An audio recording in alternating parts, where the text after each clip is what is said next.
అయోధ్యలో రామమందిర ప్రారంభోత్సవంతో పాటు బాలరాముడి విగ్రహ ప్రాణప్రతిష్ఠ కార్యక్రమం అత్యంత వైభవోపేతంగా జరిగింది. దేశవ్యాప్తంగా సినీ, వ్యాపార, రాజకీయ ప్రముఖులు ఈ కార్యక్రమానికి హాజరయ్యారు. 500 సంవత్సరాల సుదీర్ఘ నిరీక్షణ తర్వాత రాములవారు అయోధ్యలో తిరిగి ప్రజలకు దర్శనమిచ్చారు. దీంతో దేశవ్యాప్తంగా సంబరాలు అంబరాన్ని తాకాయి. ప్రాణ ప్రతిష్ఠ రోజు భారతదేశమంతటా రామనామ స్మరణ మారుమోగింది. ఎక్కడ చూసినా జై శ్రీరామ్ నినాదాలతో భక్తి పరవశం కనిపించింది. అయోధ్య రామమందిర ప్రారంభోత్సవానికి పలువురు ప్రముఖులను ఆహ్వానించిన క్రమంలో ఆహ్వానం అందుకున్న దాదాపు ప్రముఖులందరూ అయోధ్యకు వెళ్లారు. అయోధ్య దివ్య రామమందిరంలో జరిగే విగ్రహ స్థాపన కార్యక్రమానికి రావాల్సిందిగా నటుడు రామ్ చరణ్తో పాటు ఆయన భార్య ఉపాసన కొణిదెలను ఆలయ ట్రస్ట్ ఆహ్వానం అందించింది. ఈ మేరకు ఆర్ఎస్ఎస్ ప్రతినిధులు సునీల్ అంబేకర్ హైదరాబాద్లోని చెర్రీ ఇంటికి వెళ్లి ఆహ్వాన పత్రిక అందించారు. ఈ వేడుకలో పాల్గొనాలని కోరారు. అయోధ్య ఆహ్వానం పట్ల రామ్ చరణ్ దంపతులు సంతోషం వ్యక్తం చేశారు. ఈ ఆహ్వానం తమ పూర్వజన్మ సుకృతంగా భావిస్తున్నట్లు వెల్లడించారు. అయితే అయోధ్య ప్రాణప్రతిష్ఠ సందర్భంగా చిరంజీవి, రామ్ చరణ్ ఇద్దరు కూడా అయోధ్య రామమందిర ప్రారంభోత్సవానికి అయోధ్యకు వెళ్లారు. వారితో పాటు సురేఖ కూడా వెళ్ళింది. ఇక అయోధ్యలో ల్యాండ్ అయిన చిరుచెరీలు అక్కడ మీడియాతో మాట్లాడారు. ఈ వేడుకకు ఆహ్వానం అందడం గొప్ప విషయమని, ఎంతో గౌరవం అని చెప్పారు.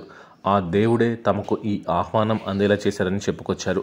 అయితే అయోధ్య వేడుకల్లో పాల్గొన్న చిరుచెరీలు అక్కడ అతిథులతో ముచ్చటిస్తూ కనిపించారు. ఈ క్రమంలో అనిల్ అంబానీతో ముచ్చటిస్తూ ఉన్న సమయంలో కెమెరామన్ ఎక్కువసేపు చిరంజీవి, రామ్ చరణ్ల మీదే తమ కెమెరాను ఫోకస్ ఉంచారు. ఎందుకు ఎక్కువసేపు వాళ్ళని చూపిస్తున్నావు, ఫ్రేమ్లో ఎవరున్నారు అంటూ వేరే వ్యక్తి అడిగినట్లుగా వినిపిస్తోంది. అయితే అక్కడ రామ్ చరణ్ ఉన్నాడు, రామ్ చరణ్ తండ్రి కూడా కనిపిస్తున్నాడు, అందుకే చూపిస్తున్నా అని అంటాడు. అంటే నార్త్లో రామ్ చరణ్ క్రేజ్ ఏ రేంజ్లో ఉందో అర్థం చేసుకోవచ్చు. మామూలుగా అయితే చిరంజీవి కొడుకు రామ్ చరణ్ అని అందరూ గుర్తుపట్టాలి. కానీ అక్కడ మాత్రం రామ్ చరణ్ తండ్రి చిరంజీవి అని గుర్తుపట్టారు. తండ్రిని మించిన తనయుడు అంటే అర్థం ఇదేనేమో అని మెగా ఫ్యాన్స్ సంబరపడిపోతున్నారు. చిరంజీవిని మించిన స్థాయికి రామ్ చరణ్ చేరుకున్నాడని ఈ వీడియోనే సాక్ష్యంగా చెప్పుకోవచ్చంటూ ఫ్యాన్స్ ఖుషి అవుతున్నారు. నార్త్లో రామ్ చరణ్కు తిరుగులేని క్రేజ్ ఉందంటూ మెగా ఫ్యాన్స్ కామెంట్లతో వీడియోను తెగ వైరల్ చేస్తున్నారు. RRR సినిమాలో అల్లూరి సీతారామరాజుగా రామ్ చరణ్ కనిపిస్తే శ్రీరాముడిలా చూసుకున్నారు నార్త్ ఆడియన్స్. రాజమౌళి పెట్టిన ఫ్రేమ్స్ చూపించిన తీరు, రామ్ చరణ్ కనిపించిన విధానానికి నార్త్ ఆడియన్స్ రాముడంటే రామ్ చరణ్ అన్నట్లుగా ఫిక్స్ అయిపోయారు. అందుకే నార్త్లో రామ్ చరణ్కే ఎక్కువ ఫాలోయింగ్, క్రేజ్ వచ్చింది. ఇక రామ్ చరణ్ సతీమణి ఉపాసనకి అయోధ్య ఆహ్వానం అందినా కూడా ఆమె ఎందుకు వెళ్ళలేదు అంటూ ప్రతి ఒక్కరూ నెట్టింట జోరుగా చర్చలు జరుపుతున్నారు.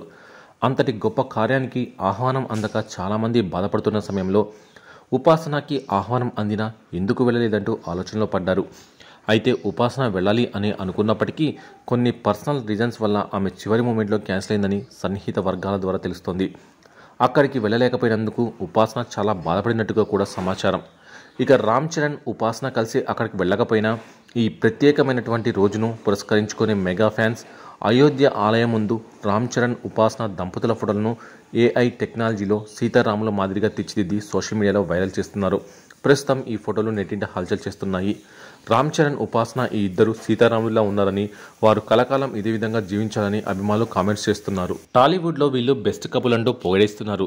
సహజంగా AI టెక్నాలజీని సినిమా ఇండస్ట్రీలో ఉన్న వాళ్ళను ఇబ్బంది పెట్టేందుకే ఉపయోగిస్తున్న క్రమంలో రామ్ చరణ్, ఉపాసన దంపతులను సీతారాముడిలాగా తీర్చిదిద్దడం ఆశ్చర్యానికి గురిచేస్తోంది. ఇక ఇదిలా ఉంటే భారత ప్రధాని నరేంద్ర మోదీ చేతుల మీదుగా జనవరి 22 మధ్యాహ్నం దివ్యమైన ముహూర్తంలో అభిజిత్ లగ్నంలో ప్రాణప్రతిష్ఠ ఉత్సవం కన్నుల పండుగగా జరిగింది.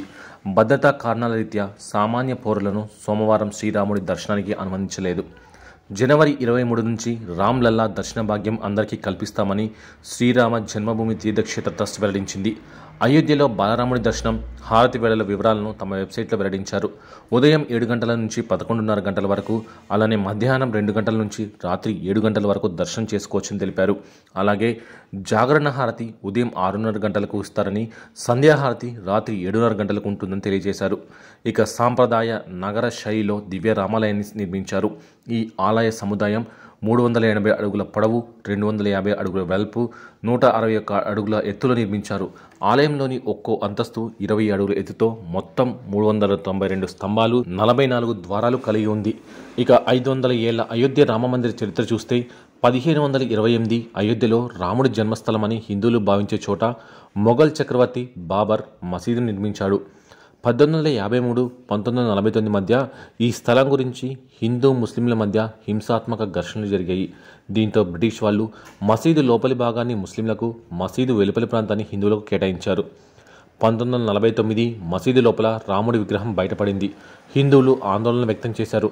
దీంతో మసీదును వివాదాస్పద ప్రాంతంగా ప్రకటించి తాళం వేశారు. 1950లో మసీదు లోపల బయటపడిన రామ్లల్లా విగ్రహానికి పూజలు చేసేందుకు అనుమతించాలని ఫైసాబాద్ సివిల్ కోర్టులో 2 పిటిషన్స్ దాఖలయ్యాయి. 1959లో నిర్మోహి అఖాడా మూడో పార్టీగా పిటిషన్ వేసింది. 1961 మసీదు లోపలి రామ్లల్లా విగ్రహాన్ని తొలగించాలని కోరుతూ యూపీ సున్నీ వక్ఫ్ బోర్డు కోర్టుకు వెళ్ళింది. 1986 మసీదు తలుపులు తెరవాలని, హిందువులు పూజలు చేసుకునేందుకు అనుమతి ఇవ్వాలని ఫైజాబాద్ జిల్లా కోర్టు తీర్పునిచ్చింది. 1996 డిసెంబర్ 6న కరసేవకులు బాబ్రీ మసీదును కూల్చివేశారు. తర్వాత చెలరేగిన హింసలో 2000 మందికి పైగా చనిపోయారు. 2001 బాబ్రీ కూల్చివేత హింస కేసులో స్పెషల్ జడ్జి అడ్వానీ, కళ్యాణ్ సింగ్ సహా 13 మందిని నిర్దోషిగా ప్రకటించారు. 2002 హిందూ భక్తులు వెళ్తున్న రైలుకు గోధ్రాలో నిప్పు పెట్టారు.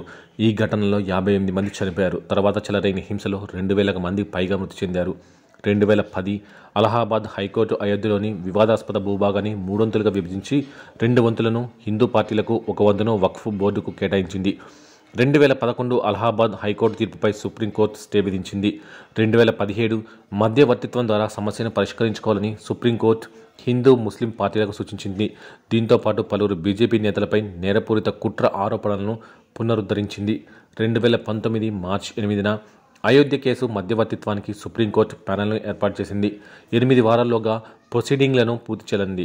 ఇక 2019 నవంబర్ 9న అయోధ్యపై సుప్రీంకోర్టు చారిత్రాత్మక తీర్పును వెలువరించింది. వివాదాస్పద స్థలం మొత్తాన్ని రామ్లల్లాకి కేటాయించింది. మసీదు నిర్మాణానికి 5 ఎకరాల స్థలాన్ని కేటాయించాలని కేంద్రం యూపీ ప్రభుత్వాన్ని ఆదేశించింది. 2020 ఫిబ్రవరి 5న అయోధ్య రామాలయ నిర్మాణానికి కేంద్ర ప్రభుత్వం 15 సభ్యులతో ట్రస్ట్ని ఏర్పాటు చేసింది. 2020 ఆగస్టు 5 ప్రధాని మోదీ రామాలయ నిర్మాణానికి పునాది రాయి వేశారు. 2024 జనవరి 22న భవ్య రామ మందిరంలో బాలరాముడి విగ్రహ ప్రాణప్రతిష్ఠ జరిగింది.